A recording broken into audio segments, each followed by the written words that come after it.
Hi everyone, welcome back to our channel. तो चलिए start करते हैं साइकोलॉजी एमसीक्यू सीरीज़ के 12th लेक्चर को।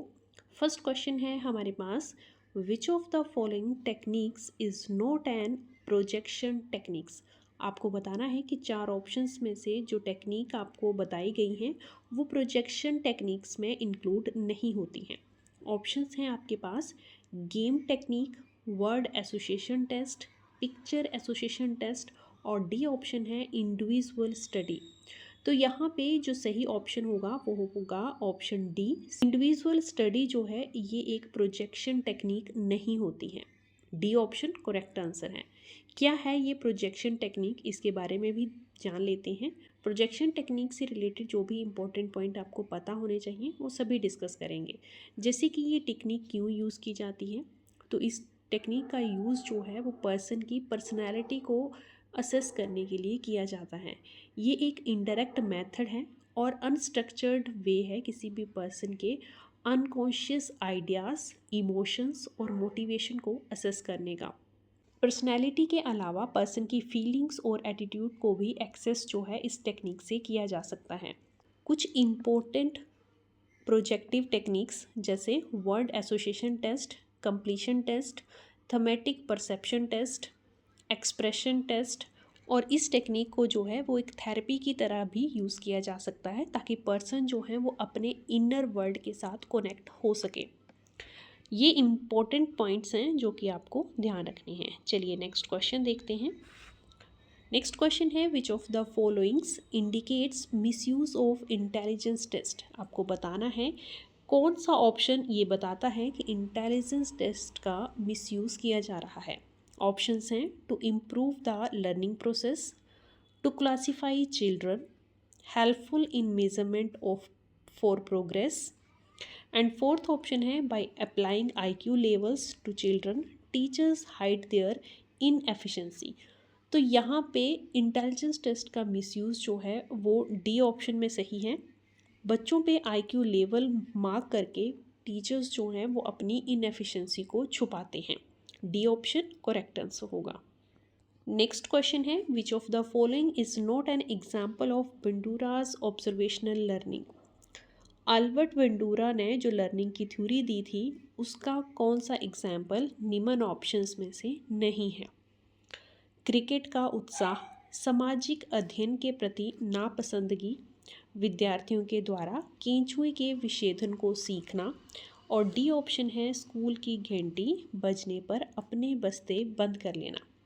तो अगर बात करें अल्बर्ट बंडूरा की लर्निंग थ्योरी की, तो इनकी थ्योरी को सोशल लर्निंग थ्योरी कहा जाता है। इनके अकॉर्डिंग पर्सन जो है ऑब्जर्वेशन और इमिटेशन से सीखता है। तो यहाँ पे जो सही ऑप्शन है अल्बर्ट बंडूरा की ऑब्जर्वेशन लर्निंग का एग्जाम्पल जो नहीं है वो है ऑप्शन डी कि स्कूल की घंटी जब बजती है तो बच्चे अपने बैग बंद कर लेते हैं। ये जो है वो अल्बर्ट बंडूरा की दी हुई लर्निंग थ्योरी का एग्जाम्पल नहीं है। ये एग्जाम्पल जो है वो क्लासिकल कंडीशनिंग थ्योरी से रिलेटेड है। क्लासिकल कंडीशनिंग थ्योरी किस साइकोलॉजिस्ट के द्वारा दी गई थी ये आप मुझे कमेंट बॉक्स में बताएंगे। अल्बर्ट बंडूरा की लर्निंग थ्योरी की डिस्कशन थोड़ी सी कर लेते हैं। इसकी डिटेल वीडियो आप हमारे चैनल पे देख सकते हैं। लिंक मैं आपको डिस्क्रिप्शन बॉक्स में दे दूँगी, अगर आप उस वीडियो को देखना चाहते हैं तो देख सकते हैं। अल्बर्ट बंडूरा की लर्निंग थ्योरी को दूसरे नाम से जाना जाता है सोशल लर्निंग थ्योरी। और 4 इम्पोर्टेंट स्टेप्स बताए हैं इन्होंने लर्निंग के ऑब्जर्वेशन और इमिटेशन के थ्रू। फर्स्ट इज़ अटेंशन, जिसमें कि आपको जो बिहेवियर सीखना है आपको उस बिहेवियर पर फोकस करना है, अटेंशन देनी है उस बिहेवियर को। सेकंड है रिटेंशन, अब वो बिहेवियर आपने फोकस कर लिया, अब आपको उस बिहेवियर को रिमेंबर करना है जो आप सीखना चाहते हो। थर्ड है रिप्रोडक्शन, बिहेवियर को इमिटेट करना है, अब आप उसको याद करके इमिटेट करेंगे तो वो बिहेवियर आप सीख जाएंगे। फोर्थ एंड लास्ट स्टेप है मोटिवेशन, अगर आप मोटिवेट हो उस बिहेवियर को सीखने के लिए तब वो लर्निंग जो है आपकी सक्सेसफुल हो जाएगी। नेक्स्ट क्वेश्चन देखते हैं, withdrawal into oneself is a development disorder which is known as. स्वयं में सिमट जाना ये एक डेवलपमेंट डिसऑर्डर है जिसे क्या कहा जाता है ये आपको बताना है। ऑप्शंस हैं anti social behaviour, autism, mental retardation, none of this. तो मेंटल रिटार्डेशन और ऑटिज्म तो हो नहीं सकता। इस बिहेवियर को जो है एंटी सोशल बिहेवियर कहते हैं। जब पर्सन जो है ज़्यादा सोशल नहीं होता है, अपने में ही मगन होता है, वो अपने आप तक ही सीमित रहता है, तो उसे कहा जाता है anti social behaviour. A option यहाँ पे सही होगा। अगर ऑटिज़म की बात करें तो ऑटिज़म एक मेंटल स्टेट है जिसमें पर्सन दूसरों के साथ कम्युनिकेट नहीं कर पाता, उनके साथ रिलेशन फॉर्मेशन नहीं हो पाती। तो ऑटिज़म जो है एक मेंटल डिसऑर्डर है। Next, when someone try to contribute one's own lapses on somebody else, this process is known as.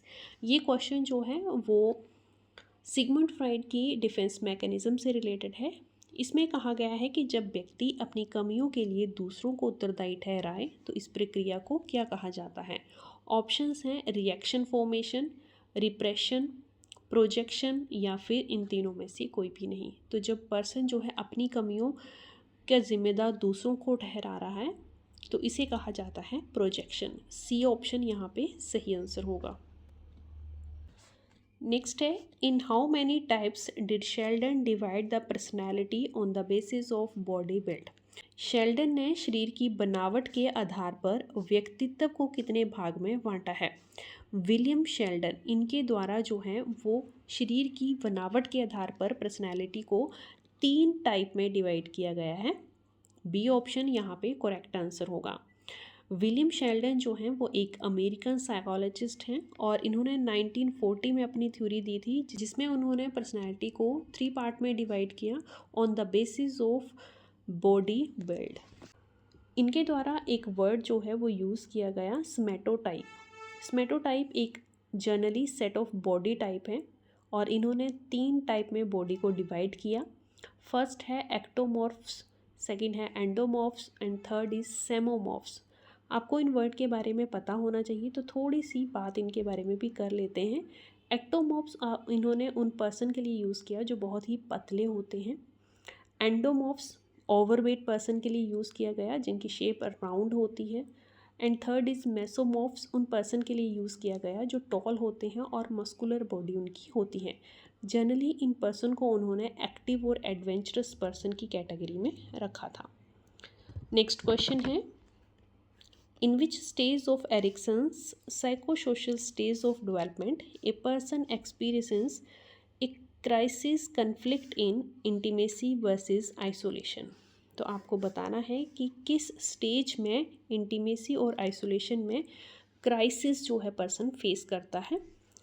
Ericsson ने थ्योरी दी थी डेवलपमेंट की जिसमें उन्होंने 8 स्टेजेस बताई हैं डेवलपमेंट की और इनकी थ्योरी को दूसरे नाम से जाना जाता है साइको सोशल थ्योरी। 8 स्टेजेस बताई हैं जिनमें से इनकी जो 6 स्टेज हैं उसमें इन्होंने बात की है कि पर्सन जो है वो कन्फ्लिक्ट एक्सपीरियंस करता है बिटवीन इंटीमेसी वर्सेस आइसोलेशन।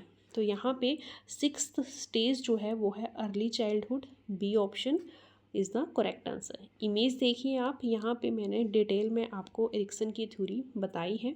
एक तरफ आपको स्टेजेस के नाम दिख रहे हैं, एज बताई हुई है और किस तरह की कॉन्फ्लिक्ट जो है वो उस एज से रिलेटेड एक्सपीरियंस करते हैं वो भी बताया गया है। ये पूरा चार्ट जो है वो आपको याद होना चाहिए जब आप एरिक्सन की थ्योरी के बारे में पढ़ रहे हैं। तो शॉर्ट में आप इस चार्ट को रिमेंबर कर सकते हैं, बहुत ही हेल्पफुल रहेगा आपके कॉम्पिटिटिव एग्ज़ाम के लिए।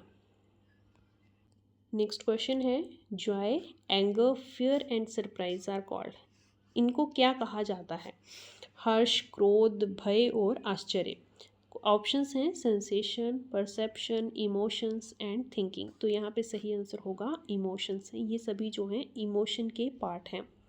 सी option is the correct answer. अगला प्रश्न है, the procedure in which existing schema is changed by add an inclusion of new information is called. ये क्वेश्चन जो है जीन पियाजे की थ्योरी से रिलेटेड है।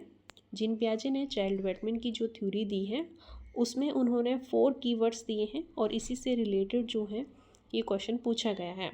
क्वेश्चन है आपसे, अगर एग्जिस्टिंग स्कीमा में कोई चेंज किया जाए, नई इन्फॉर्मेशन उसमें ऐड की जाए तो उसे क्या कहा जाता है। इसे एसिमिलेशन कहा जाता है, बी ऑप्शन जो है वो करेक्ट आंसर होगा। एसिमिलेशन और एडेप्टेशन में कन्फ्यूज़न होती है, कब एडेप्टेशन होगा कब एसिमिलेशन होगा, तो थोड़ी सी क्लेरिफाई मैं करती हूँ। एसिमिलेशन तब प्रोसेस होता है जब कोई न्यू इन्फॉर्मेशन ऐड हो और पहले से जो स्कीमा बच्चे में एग्जिस्टिंग है उसमें चेंज हो। बट एडेप्टेशन में जब नई इन्फॉर्मेशन ऐड की जाती है और एग्जिस्टिंग स्कीमा में कोई चेंज नहीं आता है, तब उसे एडेप्टेशन का प्रोसेस कहा जाता है। ये डिफरेंस जो है वो आपको याद रखना है एडेप्टेशन और एसिमिलेशन में। एग्जाम्पल से इसे समझने की कोशिश करते हैं। बच्चे के पास एक खिलौना है और खिलौने में उसके पास टॉय है, हॉर्स एज ए टॉय वो यूज़ करता है। अब उसका एग्जिस्टिंग स्कीमा है कि हॉर्स की 4 लेग्स होती हैं, ये उसका स्कीमा बना हुआ है कि हॉर्स की जो 4 लेग्स होती हैं। एडेप्टेशन प्रोसेस में अब उसे बताया गया कि प्लास्टिक के हॉर्स और ओरिजिनल हॉर्स में फ़र्क होता है, बट उसका जो एग्जिस्टिंग स्कीमा है वो चेंज नहीं हुआ, क्योंकि प्लास्टिक के टॉय में भी 4 लेग्स थी और ओरिजिनल हॉर्स में भी 4 लेग्स हैं। तो इस प्रोसेस को एडेप्टेशन कहा जाएगा। बट जब उसकी एज अप आई, देन उसे कहा गया कि 4 लेग्स हॉर्स में ही नहीं बल्कि काऊ, डॉग, कैट, इन सब की 4 लेग्स होती हैं और ये डॉग होता है। उनमें डिफरेंस बताया गया कि डॉग और काऊ जो है वो हॉर्स किस तरह से डिफरेंट होते हैं। अब उसका जो एग्जिस्टिंग स्कीमा है वो चेंज हुआ। पहले उसे लगता था कि 4 लेग्स जो हैं वो रिलेटेड हैं हॉर्स के, बट नाउ उसका स्कीमा चेंज हुआ, तो इस प्रोसेस को एसिमिलेशन कहा जाता है। तो ये दोनों प्रोसेस जो हैं वो डिफरेंट हैं, बट यहाँ पे कन्फ्यूज़न होती है। मैंने पूरी कोशिश की है कि आपको ये प्रोसेस जो है वो समझ आए हों। चलिए अगला प्रश्न देखते हैं। नेक्स्ट एंड लास्ट क्वेश्चन है इस वीडियो का, which of the following contributes the most to children's learning and development. आपको बताना है कि 4 ऑप्शंस में से कौन सा सही ऑप्शन है जो कि बच्चों की लर्निंग और डेवलपमेंट में सबसे ज़्यादा कंट्रीब्यूट करता है।